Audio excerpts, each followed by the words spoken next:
Real Estate Rewired. Welcome to Real Estate Reimagined with Gus Wade, AI with a Heart.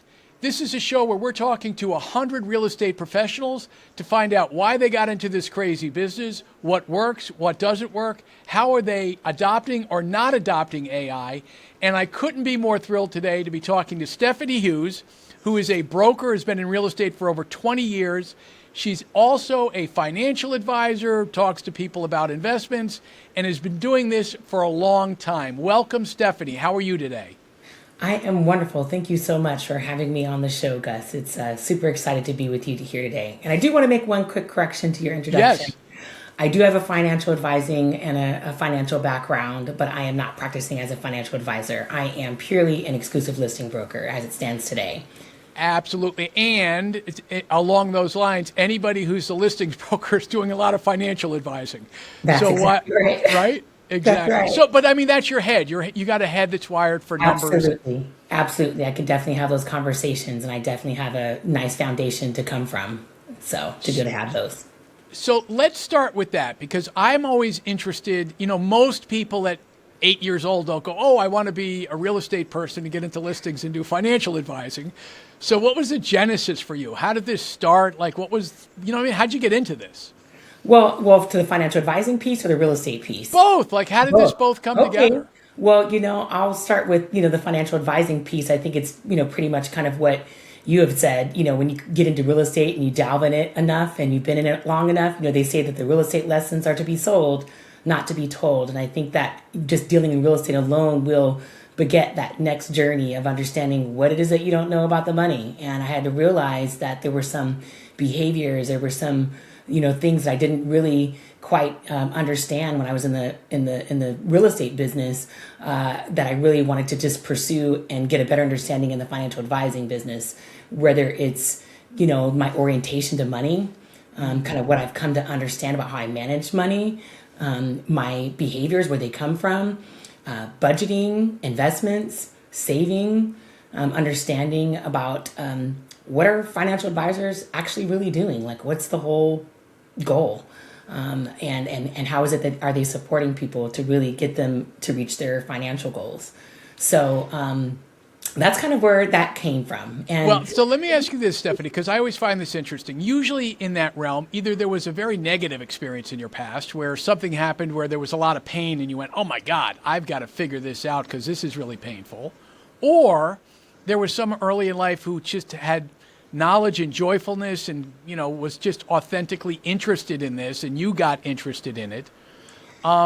Which way was it for you? Like, so what was the fire that I would lit say for you? I would definitely say the fire is the pain of not knowing what you don't know and kind of experiencing life experiences. And what really spilled me to get into it is, not have been smart enough with my money and in the money that I was making when I was at the height of my real estate career and had a really, really high volume business. And the other aspect to what I experienced there was not really understanding how to protect my partnership. I was in a partnership in a real estate company, and I wasn't really mindful about how important it is to have contracts and agreements in place and really understand how you're gonna behave with your partner, right? In the event that certain things happens, whether it's debt, whether it's understanding kind of your interest, just protecting your business interest. And so I didn't want to obviously make that mistake again. And so that really, I would probably say, was the biggest thing, was my real estate partnership, that I had to learn a lot from. But I embraced it. I'm grateful for it because I would have never wanted to go deeper and really understand what it is I didn't know and what it is that I need to get right, and to approach it and tackle it. Got it. And how long have you been practicing real estate, Stephanie? So I've been practicing real estate for, 20 years this year. I was originally licensed back in, I want to say 2007. Great year to get licensed. Great year, right? Great year to get licensed. Yeah, right before the first 2007, 2008 crash, and then quickly became a real estate broker right after that. And had the experience of starting my own real estate brokerage, own brand name, and getting into a lot of transactions, mostly on the sell side. Got it. And what do you love about real estate? Wow, so many things. I would definitely say I love I love working with sellers. That's probably, what the majority of my experience has been. I want to say going into the houses, I actually was able to review and look at a lot of different properties in different areas, different condition, different types. And it's really something when you walk into a property, it's almost like when you drive up to it, you kind of want it to talk to you, whether it's vacant or it's occupied, you really want to kind of get a really good understanding. So I love going into the properties, looking at them, evaluating them, and and then be ready for the challenge. And, when you're asked to, give a marketing strategy or give a valuation or to report on it, I'm always ready and excited, to do that aspect of it. So that's what I would say, that looking at the houses, and discussing what my sellers want. So it's interesting because in 20 years, 20 years ago, Zillow wasn't a part of the equation. And so now that whole eco-structure of them capturing everybody's attention online and us sort of being behind that wall, I guess what I'm wondering for you, how has the new ecosystem affected your getting in front of someone who's thinking of selling their home? Like, what does that look like now as compared to when you first came in? That's a great question. I actually have just been, thinking about that, how much it's changed. Back in 2007, 2008, you could reach out to people, you could send letters, you could cold call, and they would pick up, you could engage, you could get clients. And I primarily focused in the distressed industry, working with distressed borrowers or distressed properties. So there was a reason for them to want to pursue the conversation to get options. But these days, because of the fact that there are so many ways in which homeowners are being contacted and they are being accosted, I would say, by all different types of professionals, whether they're investors doing subject to, they're less trusting, because you have all of these AI tools that are and they feel spammed. They feel like it's somewhat of an overload. So they're very difficult, I would say, to go on the outreach people to get in front of them. I'm finding now that the trick is to create what they call lead magnets, to create ways in which you can market yourself and attract the kind of clients that you like to work with to you, to really create the biggest opportunity. And I really wasn't ready for that. I hadn't gotten my business in the past in that way. I hadn't, really developed in such a way where I was online or even on a lot of social media platforms, or really, really getting myself out there. So with this new environment of understanding that I'm going to have to, embrace AI, and, shape my industry perception and get out there and be very, very specific and unique to the type of clients that I like and the type of solutions that I bring to my target audience. And they'll perhaps reach out to me and say, hey, that's the person that I'm looking to work with. And I think that that's really going to be the way forward, is really getting... Well, absolutely. And here's the interesting thing about that. Napoleon Hill has this great quote: every adversity has within it the seed of an equivalent or greater benefit. And what I'm hearing you say is identifying your ideal client profile, not just financially, but vibe-wise. Do you like them? Do you like these kind of people? Would you want to go have a cup of coffee with them? As you're going to sell someone's house. If they're difficult people, if you can't have difficult conversations and stay civil, if they're unwilling to be coached by you, even though you're the expert, this could turn into 6 months of working really, really hard, not enjoying yourself, and at the end of it, making no money. Right. And so what you're talking about is attracting people to you so that they look at Stephanie and they go, oh man, I kind of like her vibe. Oh, she's in the realm that I'm in. And there's that unspoken thing. So now you're dealing with people who already like you, know you, and trust you. Is that the way you're looking at it? Yeah, absolutely. I think that definitely people do business with who they like and who they trust. And I know they're also looking, in this industry, especially with how the real estate market is transitioning, that it is definitely going to be a skills-based industry. They're going to want a bit more from, real estate listing brokers. They're going to really want to know that they're, very, very committed and focused and experts in that area where they can offer more solutions, right, than they would traditionally, get from, agents or listing agents or whatnot. So I think it's really, really important to be very, very specific with what it is that you do. I typically love to sell properties as is. I know that there are a lot of clients out there that, that have intimidation, in the market, and they feel like, oh my goodness, I don't have the money to put in my property right now, or I don't want to put another dime in my property, and I want to still be able to compete. I want to still compete. I want to still feel like I can still, reach my goals and move my property. And I want someone who understands that, and, it can be very, very flexible with designing a custom strategy that's going to meet my needs. And so I think that you're right on. People do want to do business with who they connect with.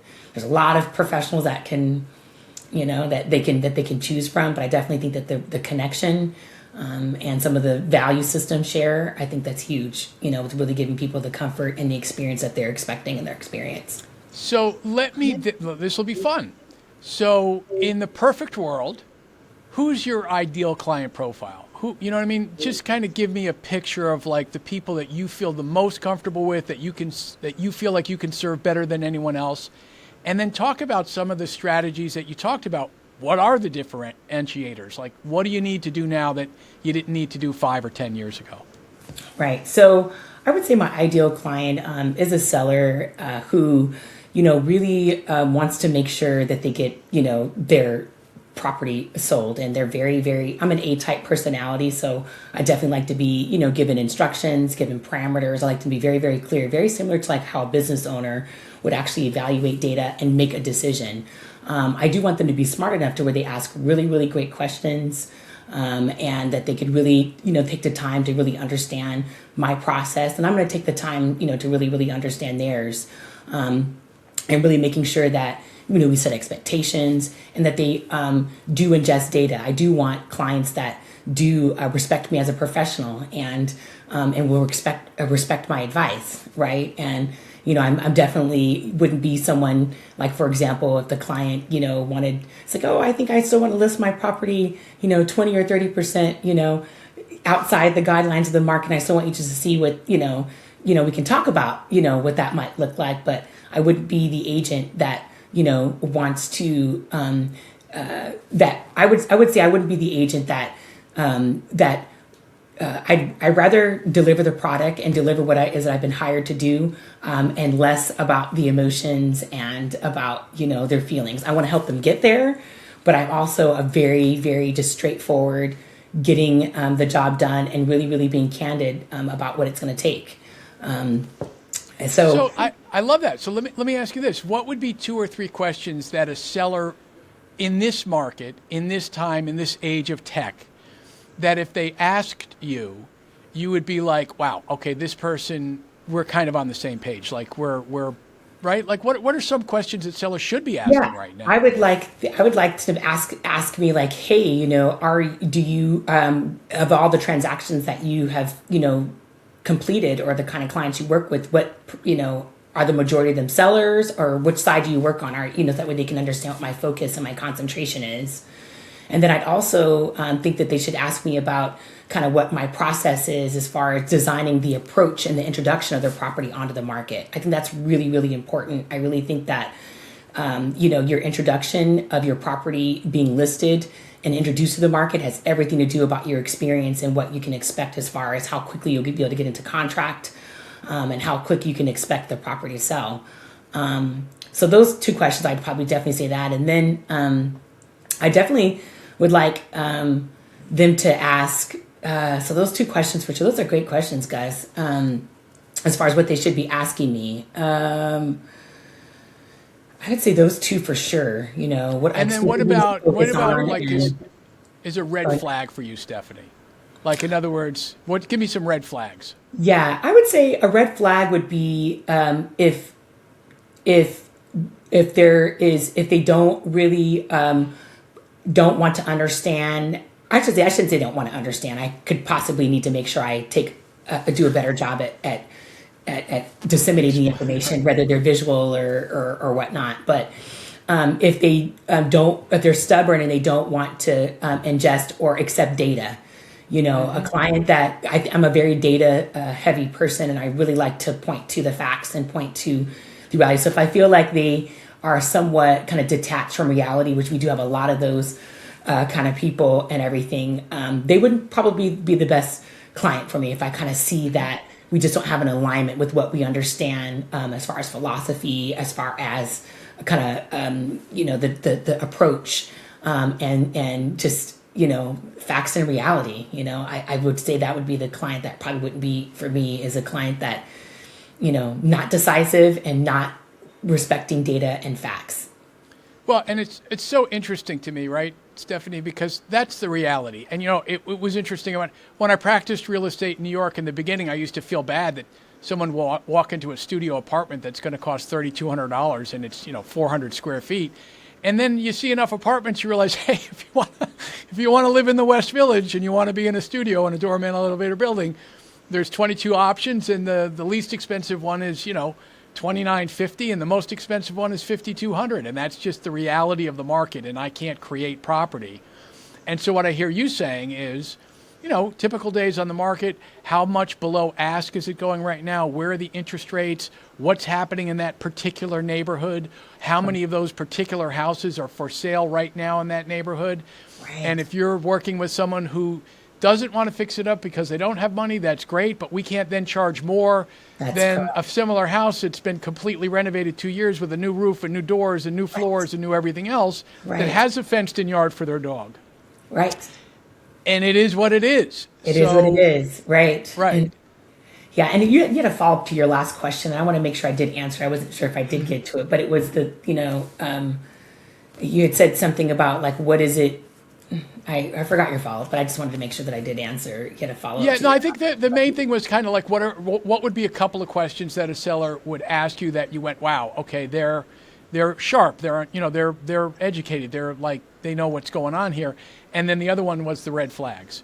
And then you had mentioned just someone who isn't interested in data, who's just, I think my house is worth $900,000 because that's what I think. And, I love the pink bathtub. You're going, right. Okay. I don't know if the next person's going to love the pink bathtub, Maybe you love it, but because your daughter's favorite color was pink, but I don't know if that's really what's happening right now. Yes. And I think red flags to me too would be, if I start to talk to them, because I definitely think honesty is a huge thing too for me. Mm-hmm. I definitely don't want clients that don't feel like they can't tell me the truth. I definitely don't like surprises, and I don't want them to be surprised, so I always talk about how important transparency is, and being totally upfront about what it is and what you can do, because that is something I can build on. That's something that I can work with, Mm-hmm. I never ever want them to feel like they have to be or do or any certain way. I like it straight. Tell me what I'm dealing with, what it is that I'm working with, and then I can plan and design from there. All right. So here's a fun question. We're going to start with what happened before we got on the podcast, right? Because I think this is such simple. So we had an appointment to meet, and we get on, and your microphone wasn't working, and we tried this and we tried that, and it took us about 20, 25 minutes to figure it out. And I'm not a tech guy. And you were very persistent in, wanting to figure it out, which I really admired.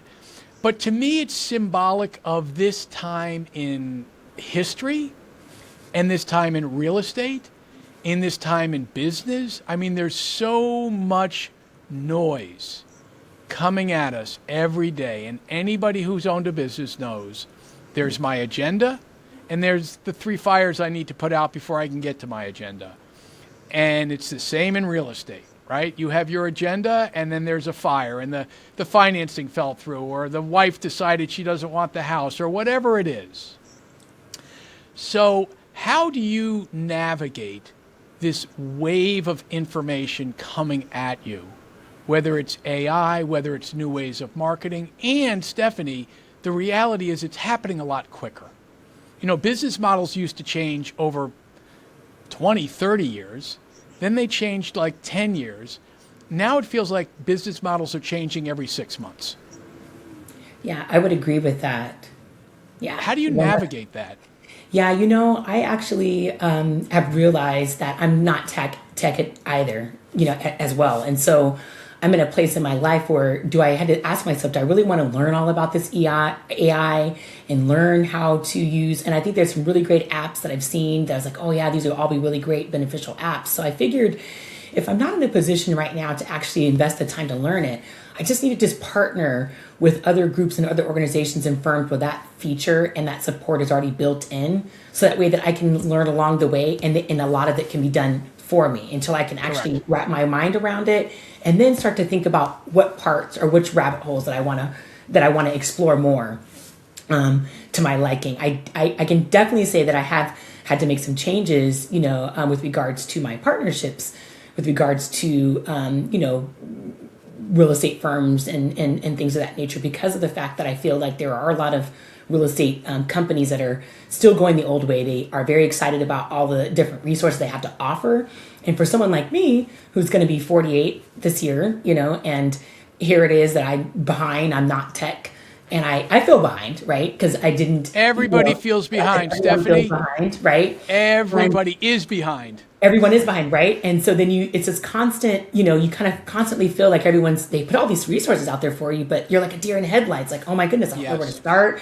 I don't know if I'm doing this right. I'm out of time. It just really makes you have so much anxiety. And it's and that's not what you need. And so it's a lot of these real estate companies that are selling the access to the resources. But I think the real estate companies that are going to win are going to be the ones that are saying, hey, we do have access to it, but we also have actual teams and support staff that are actually going to be ready to actually just take care of it for you, right? And that to me is a very super, added value benefit, right? That's the next step up, if you really, really want to shine and really, in my opinion, that's what it's been for me, understanding like what it is that I need and what it is I'm actually going to do. And I know what I'm not going to do, and I know what I am going to do. I'm like, I'm not that horse. I'm not going to run that race. I'm just not going to do it. No, I know. And Stephanie, I think very visually. And to me, sometimes AI feels like the new tools. It's like someone sold me like this unbelievably expensive, intricate workout thing that takes up my entire basement. And I open the door and I look at it and I go, I have no idea. I don't even know.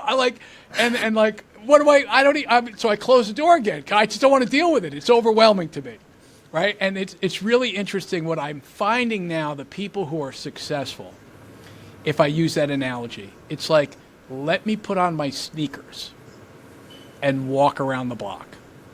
Like, Yes. if I haven't worked out in a long time, let me just start with that. And it's fascinating that you should say this, because even in my own business and with all the people that I'm working with, what it really amounts to is, what tasks are you doing every day? Can AI do 10%? It's almost, part of it is like humility. Part of it is, like all these shiny, oh my God, voice agents and this and that. And it's like, whoa, how am I going to organize my contacts? How am I going to, you know what I mean? Or whatever the thing is. Yeah, your processes, right? What can AI What take off is the as far as some of the tasks and duties that I do? And I actually have been thinking about that. It's like I don't want to fill folders if I get listings that are properties that are going to come in, or clients that I have to have a meeting with. I want to have completely built my file for being able to talk to them. But I think when we talk about this AI piece, I realize that the biggest portion for me as a real estate broker is the lead generation component part, right? Yes. I think more of these real estate companies, they're starting to move to the future, I think, of what real estate firms can expect if they want 20-30% of real estate commissions from agents out there, is to be able to have the ability to be able to support agents to be able to do that, and the most effective and efficient way to do that, so that way that they can make the money more off of the commission splits versus feeing for all these different kinds of internal Absolutely. like things that they're charging for. It's like I just don't really feel like the most real estate professionals are excited about there's great to create cultures within real estate firms, but I think that when you but talk I about the gotta, value piece on that, I just think no, I it's totally agree with you, Stephanie, because this is really where it gets interesting to me. because it feels like and this is like across the economy, right? You have the monsters, the Amazons of the world, the Googles that have just completely dominated, right? And so it seems to me Zillow's plan is eventually I want to pay Stephanie $100 to go open a door. I'm just going to capture every single person who's interested in real estate. I'm going to have AI voice agents calling them 24/7. I'm going to just set up my AI bots to just basically get them to the point where they go, okay, I need someone to open the door. And they're going to say, okay, Stephanie, you go open the door. That's your value. That's one model.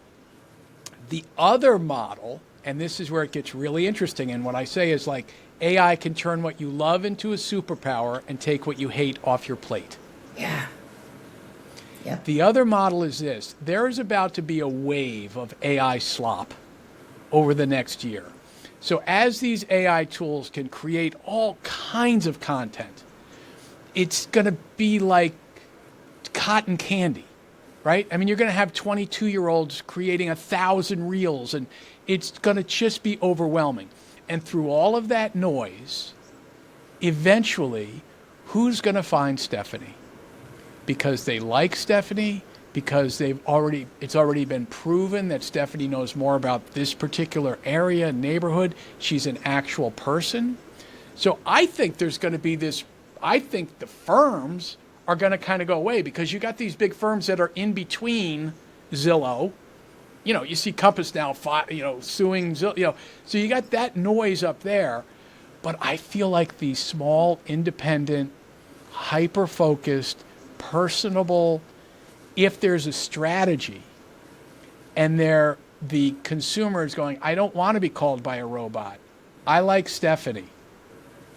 And realistically, what do you need? 2 deals a month? I mean, if you're doing 20 deals a year, I mean, I don't know what the number is, but whatever the number is, I feel like the good news and the bad news. The bad news is like it's going to take something to figure it out, right? But the good news is you then own your own sphere. That's right. I own my own self. I own my own likeness.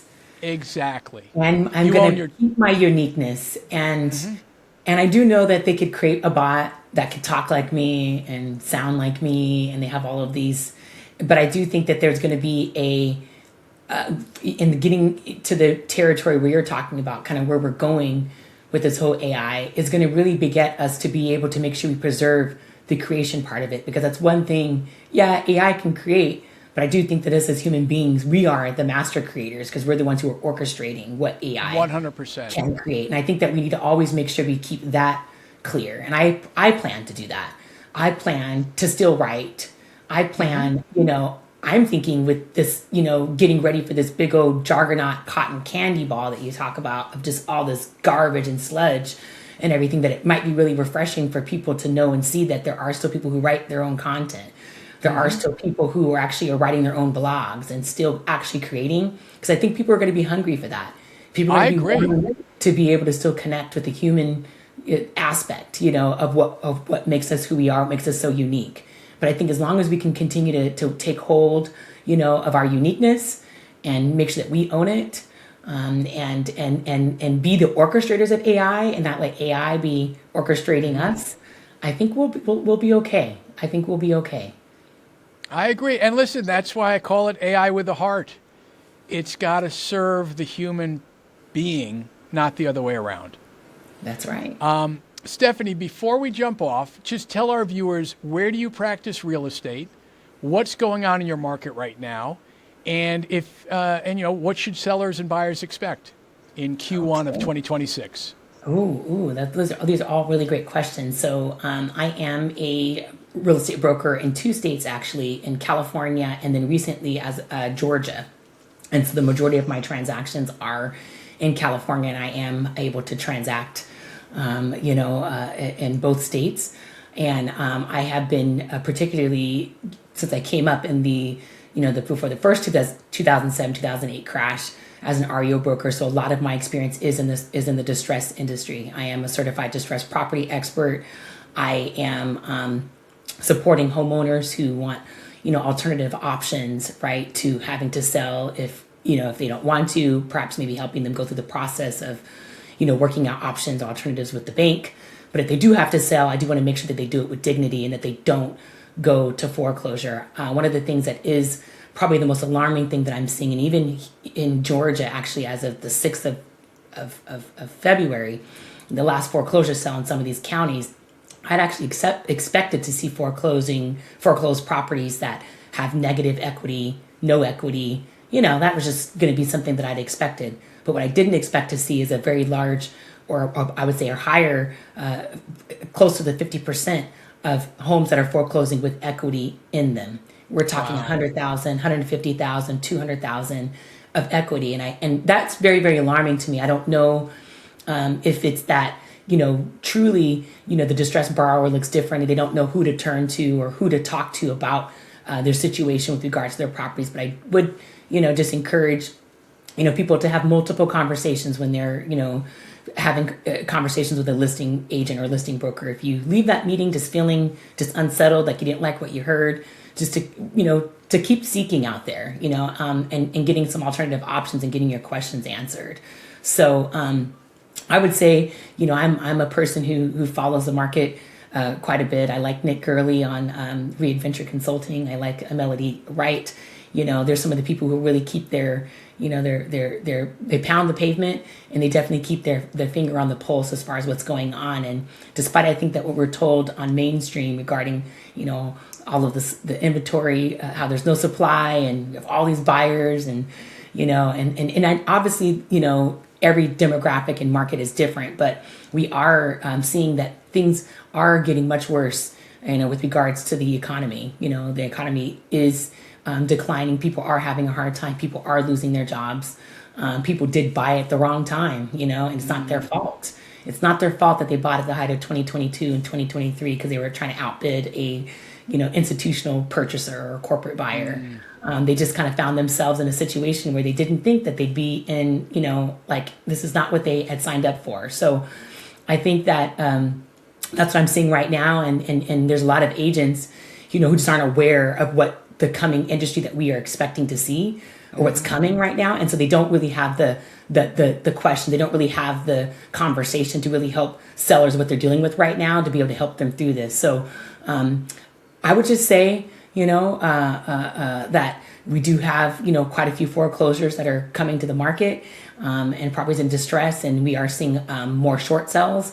And I definitely think that borrowers that are in distress to, or if your property's in distress, to definitely just question more and explore more and reach out to you. So why don't you tell them how to get in touch with you, Stephanie? Well, you can definitely go to my website. I'll definitely make sure that information has been uploaded, but it is www.stephtherealestateadvisor.com. I do have a really cool seller guide resource on there, and that's just something that I wanted to create for sellers who are out in the market, kind of understanding kind of the conversation they should have with a potential listing broker and things they should be thinking about as they prepare to sell their property. But I am with Link Brokerages, and so very, very excited to be able to support clients. You can also email me at stephanie@ariosteph.com. But yeah, you may just have a question, and I'm here to help, and I appreciate you guys. All right. Well, Stephanie, I appreciate you. We were able to get this in, and I would like to thank everybody for watching Real Estate Rewired with Gus Wade, AI with a Heart. Stephanie, thank you so much for jumping on. If you've got value from today's episode, hit subscribe, leave a comment. I'd love to know what you're thinking. If you're ready to turn what you love into your superpower and take what you hate off your plate, schedule your free AI discovery call. The link is in the description and pinned comment. I'm Gus Wade. Until next time.